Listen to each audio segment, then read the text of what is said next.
여러분, 넘버원의 의미를 알고 계신가요? 여러분이 생각하시는 것과 다른 의미의 넘버원의 뜻이 있을 수 있습니다. 안녕하세요. 나는 네가 지난 5월에 이거 이상하잖아. 하나, 둘, 셋.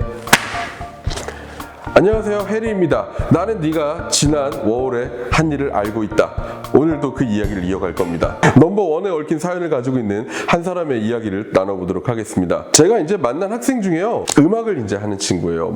굉장히 유명한 그런 사람은 아니고요, 밴드에서 노래를 부르는 그런 사람이었습니다.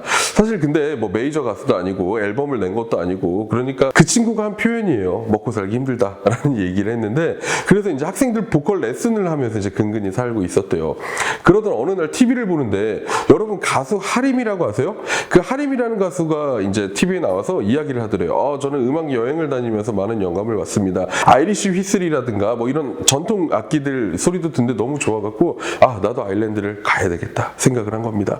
그래서 그 학생을 제가 만났죠. 만나고 나서 준비합시다. 그래서 비자 준비도 해야 되고 가서 여러 가지 해야 될 것들 많을 거 아니에요. 한국에서 정리도 해야 되고. 그래서 1년 정도가 걸려서 아일랜드로 드디어 출발을 했습니다. 처음에는 좋죠. 대부분 그래요. 한 달, 두 달은 굉장히 좋았습니다. 재밌고 신기하고. 근데 현실의 벽이 부딪히게 돼요. 바로 어떤? 현실적으로 돈에 대한 생각을 갖게 되고 걱정이 되기 시작하는 거죠. 그래서 이 학생이 도저히 안 되겠다, 나도 아르바이트를 해야겠다 싶어가지고요, 이력서들을 막 돌리기 시작을 해요. 한 30장 정도 이렇게 돌렸대요. 돌렸는데 어디에서도 연락이 오지 않아요. 그래서 자포자기했죠. 여기서도 나는 일이 구해지지 않는구나. 그리고 이제 방에 어느 날 누워 있었대요. 나는 여기 왜 왔을까 이런 생각들 하면서. 근데 문자가 한 통이 온 거예요. 그래서 이 학생 문자를 보니까 지금 주방 보조에 자리가 있는데 혹시 면접 보러 올 수 있냐? 라는 문자가 왔고, 이 학생이 바로 문자를 보냈대요. 네, 알겠습니다. 저 갈게요. 그래서 일주일 뒤에 이 학생이 면접 일자를 잡았습니다. 그리고 나서 생각을 해보니까 자기가 가진 강점이 없는 거예요. 왜냐면 음악을 한다고 마땅한 아르바이트를 해본 적도 없었대요. 그리고 영어를 잘하는 것도 아니죠. 당연히 간지 얼마 되지도 않았고 영어 공부를 했던 사람이 아니니까 어떻게 할까 하다가 좋은 인상을 가지고 나는 승부를 봐야 되겠다 생각을 해서 거울 보고 계속 웃는 연습만 했다고 합니다. 그리고 시나리오를 짜서 이런 질문을 하면 이렇게 대답해야 되겠다 그렇게 연습을 했대요.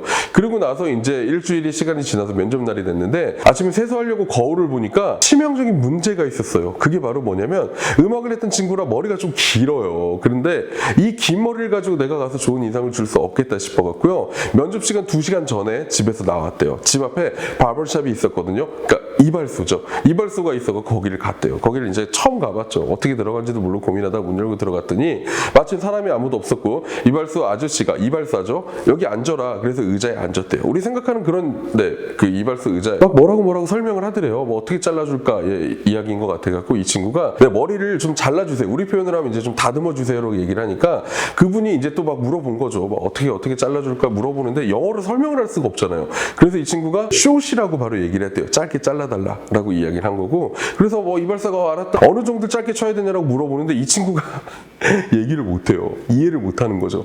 그래갖고 멍하니 듣고 있는데 딱 한 단어가 들리더래요. 넘버원. 그래서 최고로 잘라준다는 얘기구나. 그래서 오케이, 땡큐, 넘버원, 오케이, 땡큐. 그러자 이발사가 Are you sure? 너 진짜야? 라고 물어보더래요. 그래서 이 친구가 Sure, 오케이, 땡큐, 넘버원, 땡큐. 그러고 나서 이제 앉아서 여기 이렇게 청 같은 거 두르죠. 청 같은 거 두르고 앉아있는데 바리깡을 가지고 와서 머리를 이만큼을 민 거예요. 그래서 이 친구가 놀라서 스톱. 왜? 아니, 왜 이렇게 바리깡으로 미느냐 이거죠. 그러자 이 이발사가 하는 얘기가, 네가 넘버원으로 해달라며. 맞아, 넘버원. 그러면서 바리깡을 보여주는데요, 1mm 있죠, 여러분. 1mm가 넘버원이었던 거예요. 1mm가. 그래서 이발사 아저씨가 너 진짜 1mm로 자를 거야? 라고 물어봤던 거고, 이 사람이 네, 오케이, 좋아요, 땡큐라고 이야기를 한 거고요. 그래서 이 친구가 머리를 이렇게 밀어버린 거죠. 그럼 어떻게 해요 이제? 이만큼 잘랐는데 어떻게 다 밀어버려야지. 그래서 삭발을 하게 된 겁니다. 삭발을 하고 나서 면접은 가야 될 거 아니에요. 면접을 갔더니 너 일 잘할 것 같아, 이런 이야기들 하더래요. 그러면서 면접에 붙었습니다. 그래서 결론적으로 1mm의 머리가요, 이 친구 일을 구하게 됐는데, 이 친구가 그 가게에서 별명이 붓다라고 합니다, 여러분. 우리 부처라고 얘기하죠. 네, 스님이요. 붓다라고 이제 불리면서 거기서 가게에서 일을 했다고 합니다. 자, 여러분 이렇게요. 똑같은 단어도요. 상황에 따라서 쓰임새가 다른 경우들이 많아요. 예를 들어서 머리를 자르러 간다, 네일샵 같은 데를 간다라고 했을 때 거기서 쓰는 말들이 뭐가 있는지 이런 거를 좀 알아보고 가시면 좋을 것 같아요. 문화가 다름이지만 이런 것들도 여러분들이 한 가지씩 배워서 가시면 재미있지 않을까 생각합니다. 지금까지 해리였습니다. 감사합니다.